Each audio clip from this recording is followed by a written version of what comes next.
Viewers, finally Laila कैस के parents को ये बात समझ आ चुकी है कि अब अगर बेटा या बेटी के घर में रहना है तो फिर गुजारा भी करना है। अगर व्यूवर्स, सिर्फ यहाँ पे एक दूसरे की जिंदगी में अब गुजारा नहीं किया जा रहा, बल्कि अब तो एक दूसरे की जिंदगी को अपनाया भी जा रहा है, क्योंकि लैला के पेरेंट्स अब कैस के पेरेंट्स से मुतासर होने लगे हैं और इसी तरीके से मुतासर होने की वजूहात से बहुत सी ऐसी आदत को अपनाने की कोशिश कर रहे हैं। लेकिन व्यूवर्स, हैरानगी इस बात पे है क्योंकि लैला कैस खुद भी हैरान है कि अब इनके घर में सुकून बर्पा हो चुका है और लैला और कैस के पेरेंट्स के फादर जो है वो आपस में नमाजें भी पढ़ रही हैं और अब एक दूसरे से लड़ाई भी नहीं कर रहे।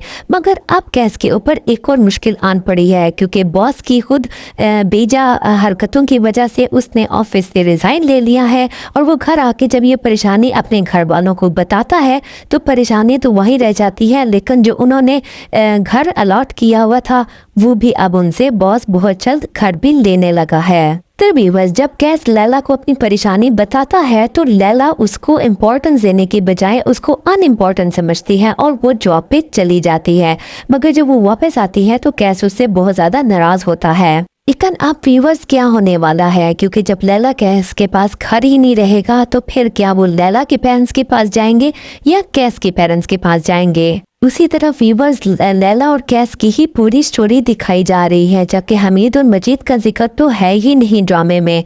क्या उन लोगों की जिंदगियों में कोई फर्क नहीं आया अलग होने से?